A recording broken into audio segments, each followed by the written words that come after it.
My husband, 42M, and I, 36F, have a very solid relationship. We have been together for about 13 years and have no children, but we are very active in my nephew's, 4M, life. For some background, my husband has a child, 16F, Laura, with whom only my mother-in-law and, to some degree, father-in-law have a relationship within his nuclear family. The reason being, she was conceived when her mom poked small holes in the condoms. It was a whole drama, and my mother-in-law begged my husband to have a relationship with Laura, but he simply couldn't. He even had to get psychiatric help in order to cope with it. The mom admitted she did it so he would stay with her due to responsibility, but it did not work. He pays child support because the law mandates it, but nothing more.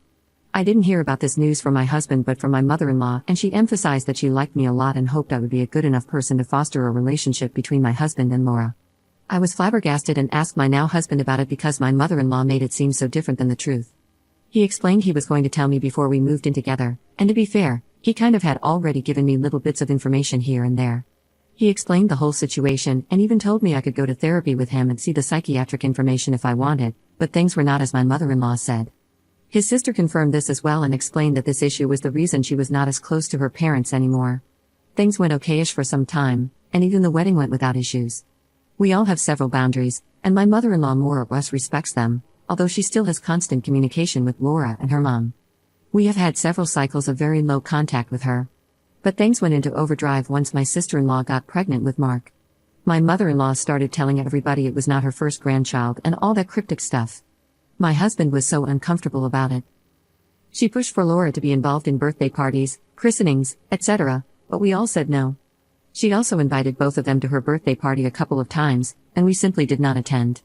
Now, the new issue is that Laura has been so sad for not having her bio dad in her life, and my mother-in-law pressed my husband to do right by her. My husband said no and left immediately. I stayed while grabbing our stuff since I had brought food and told her it was not going to happen. According to my mother-in-law, Laura just wants to know my husband since he is her real dad, and despite being okay with her stepdad, it's not the same. She said she will give her our address and contact info because she is desperate for a connection. I told her I would call the police on all of them, and I said my sister-in-law will be very upset with her when she hears of this and to not be surprised to get less access to Mark. My mother-in-law called my husband cruel and me a bad person for encouraging his cruelty towards an innocent child. I told her I understand Laura is innocent, but she most likely would not be asking the same if it was a woman who conceived in the same circumstances. Am I wrong here?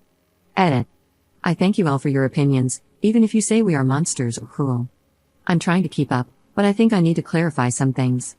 I ask here not because I want to betray my husband, but because I stand by him no matter what. The condom did not break, and he was very into safe smashing.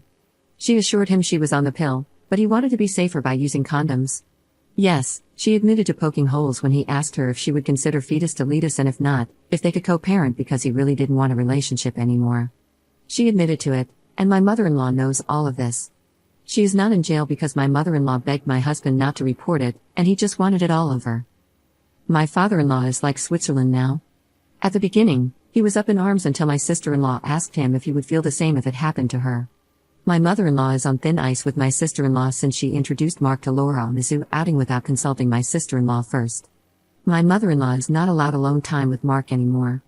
He has to pay child support until Laura is 18 or done with education in the country we live in.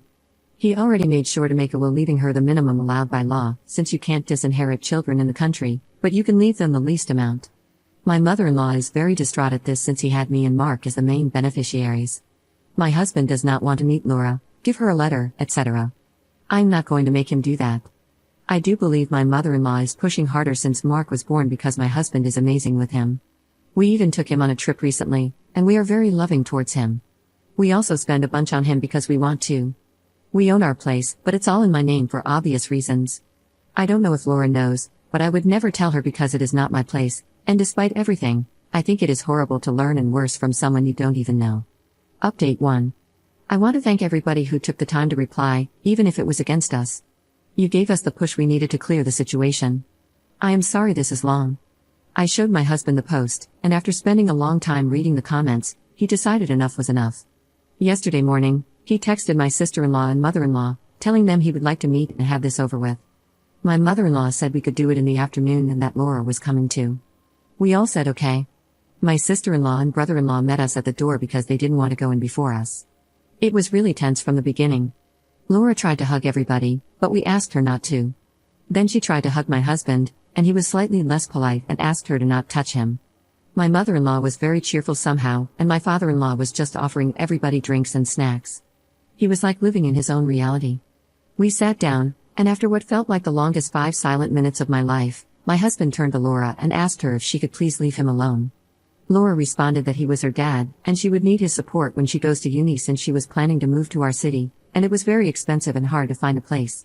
She said she knew he owned his own place and that he clearly had money to spare, so she was wondering if he would help her out. My husband said no, that he was already paying child support and would stop as soon as the law allows him to. She was upset but somehow kept going.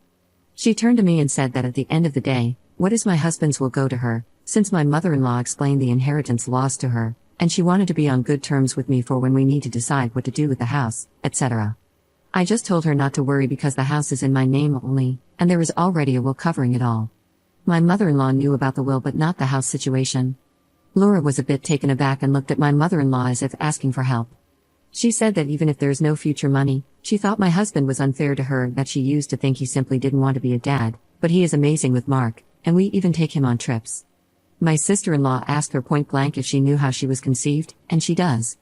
Laura knows everything and says that while it was not the nicest way, her mom wanted her so badly that made it happen. She said my sister-in-law should understand because she is her cousin, and she would love a relationship with him. My sister-in-law was seething, and my brother-in-law told Laura he will literally call the cops if she tries to get near Mark. She started crying, saying that she wanted her family to love her and be as awesome as everybody is with Mark, and that it is not her fault. Her mom is not a bad person, she just wanted a family, and my husband denied them that. My husband said that it was the lying and the deception that cost the relationship, not him. If there was an honest mistake, things would have been different. He told her he will never be her dad and she needs therapy. He said that she could get a job instead of expecting him to pay for her life in the long term, and that he is not willing to have contact after today. My mother-in-law started begging both her kids not to go and maybe do family therapy. They both said they are going no contact with her, and my father-in-law is on thin ice. My mother-in-law is blocked everywhere. I guess this is it, no contact with my mother-in-law from all of us. My sister-in-law and husband seemed actually pretty happy with the decision.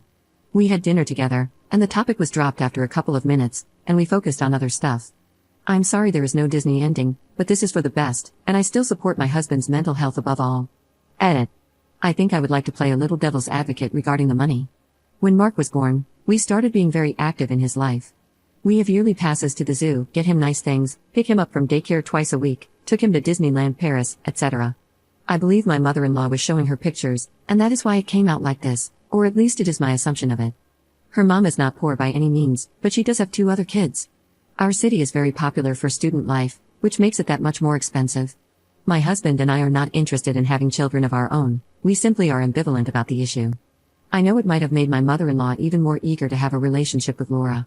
We were giving her pocket money for some time, but we have decided to stop that as well and let her figure things out with her pension alone. I don't think we will have anything else to update in this case other than if Laura or my mother-in-law come around Mark, but I highly doubt this will happen. As much as we don't want a relationship with any of them, these are a teenager and a pensioner, not criminal masterminds.